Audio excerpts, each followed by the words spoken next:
Matinding pagbahari ng naranasan ng ilang residente sa Laguna. Ilan sa kanila walang nailikas at unang beses lang daw naranasan ang matinding baha. Balita hatid ni EJ Gomez.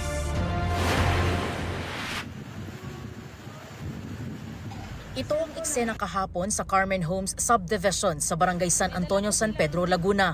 Ang baha umabot ng lampas bewang. Pahirapan ang pag-rescue sa mga residente.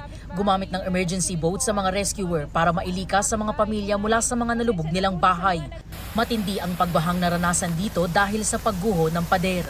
Ayon sa ilang rumisponde, pasado alas 3 kahapon, nang gumuho ang pader na ito, ilang metro lang ang layo mula sa entrance ng subdivision.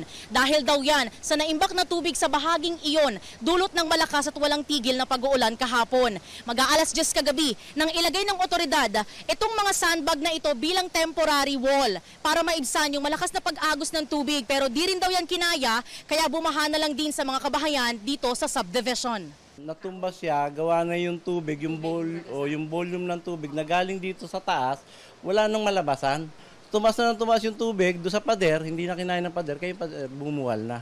Yung mga batong debris na galing sa pader is lahat sumalpok sa mga gate, sa mga sasakyan. Nagkaroon ng malaking damage din po talaga dito sa subdivision. Ang pamilya Caspe na mahigit 3 dekada ng residente sa lugar, walang naisalbang gamit dahil sa bilis ng pangyayari. Ang lalim agad, kaya ala akong hanggang dito sa akin . Ang kwarto ko hanggang dito. Ang hirap.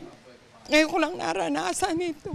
Wala akong nasalba talaga. Totally lahat basa, mga rep namin, mga washing machine, damit namin, wala.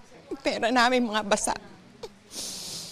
Wala kaming damit, wala kaming lahat basa. Ayon sa mga residente, unang beses daw na nangyari ang ganitong pagbaha sa kanila.